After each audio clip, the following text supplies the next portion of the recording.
Polls are opening all over the country, but the X factor still seems to be that small group of undecided voters. Some say it's 6, others say it's 11%. Join us right now to tell those still undecided voters what they should keep in mind as they cast their ballots today.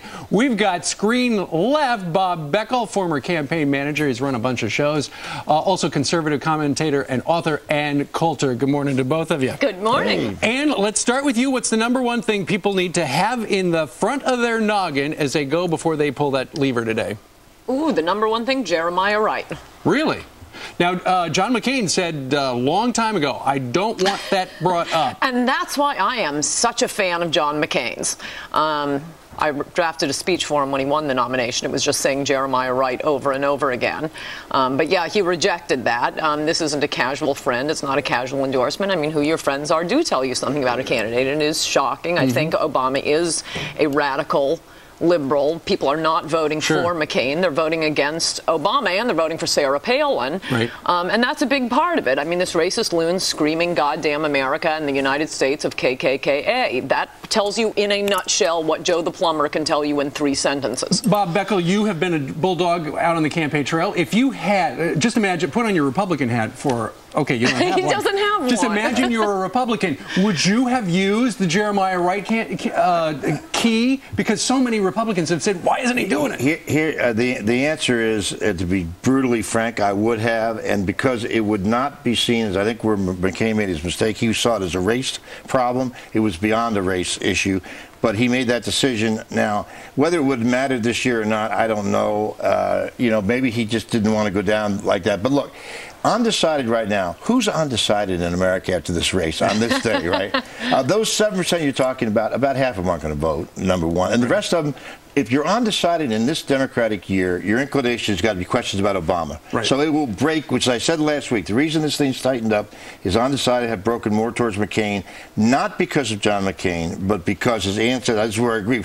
We very rarely agree on things. I like her very much. This is so weird. You're so on Geraldo. No, but the other thing I would keep in mind is this is where we don't agree. This guy, Obama, is not some radical he's a Chicago Paul. I call him the cable guy. Get her done. Whatever it takes to get her done. This guy has produced. Let's remember, this is a guy that has 4 years ago he was in the state Senate of Illinois. I mean, let's give him some credit. Well, I would say if you are right, I've heard Democrats say that. I think you're wrong. If you are right, then my second advice to voters would be do not vote for the Democrats down the ticket. Because if Obama has moderate tendencies, an overwhelmingly Democrat House and Senate are not going to let him be a moderate DLC Democrat. They are going to push him into slavery reparations, into taxes through the roof, into a much worse socialist health care program. The best thing that could happen to Obama would be to have a more Republican. I've got your ticket to New Zealand for you here. Bob, what's the number one thing as people go to the polls today they need to have right up here? And what I have right up here, having been against Ronald Reagan twice, is his license plate tattooed right here to my head. I always admired Reagan as a politician. I'm going to steal one of his lines. Okay. Do you feel better off today than you did 8 years ago? If so, vote for John McCain. If not, vote for Barack Obama. In that case, if they vote that way, it's going to be, as I think it's going to be, a hinge change election year. But let's keep this in mind. People are going to vote for Barack Obama today are not giving him their vote, they're lending him his vote. And they're going to watch over the next 2 years. The question of whether this coalition stays together, it's like Reagan with the Reagan Democrats. They voted for him in 80 because they were so tired of Carter. But he brought them back, and then they stayed. And that's where the coalition came together. That coalition has fallen apart. Barack Obama is the beneficiary of it. This guy is a real liberal. I mean, you just look at his real voting record, the part where he doesn't vote president. He's not a reformer. What's wrong with that? Well, but he appears to be moderate, and a lot of people think he's kind of in the middle.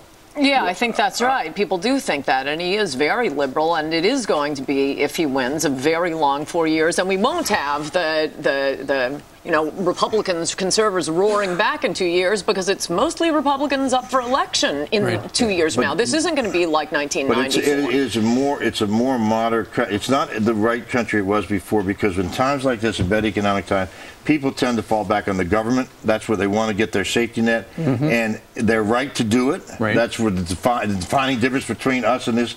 And I, as a liberal, for me, this is an important thing. And I think people out there right now are so frightened They want to fall back to last resort. Who saved the banks? Sure. The federal government. Who's going to save them is going to be the federal government. And Coulter, we have a friend who is from Jamaica, and she was asking my wife yesterday, how does this voting thing going to work? Because she's registered, and she's going to vote for the first time for Barack Obama. And she told my wife, listen, I'm voting for Obama because I'm going to get to keep my house, and everybody I know will have health care.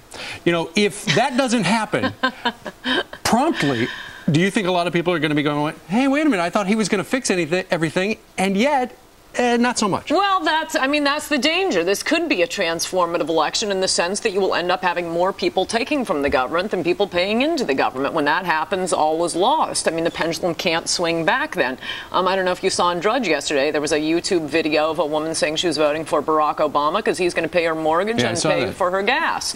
Well, as long as you have, 40% of the nation working for the federal government, or local and state government, and then more people who want benefits and to live off Joe the plumber, the bigger and bigger that group gets, the more you can't win any election. But the more I hear Barack Obama called the socialist, the last socialist I knew was the guy that socialized the 9 biggest banks in America, and that was one George W. Bush, who really made this is a big socialist move here to take over big chunks of the economy. Happened on the Republican watch. So Barack is not quite. Well, but it was voted for mostly by Democrats. More Republicans voted against than Democrats. So yes, there are a lot of bad Republicans, no good Democrats. It's going to be a lot worse now. Always last with the party in the White House, and that's fair or unfair, but that's the way it is. Speaking of fair, let's shake hands. Let's shake hands as we conclude. We had a lovely little chat. We get along. I missed that. I don't know why people think that. I've always. I don't agree with the things she says, but I've always liked her. So no, it's Ann's a smart person, and it writes a lot of books. Very successful ones. You got to go up to the bunkhouse because you're going to be here all day and all night. Yes, I am. All right, off to the green room we go.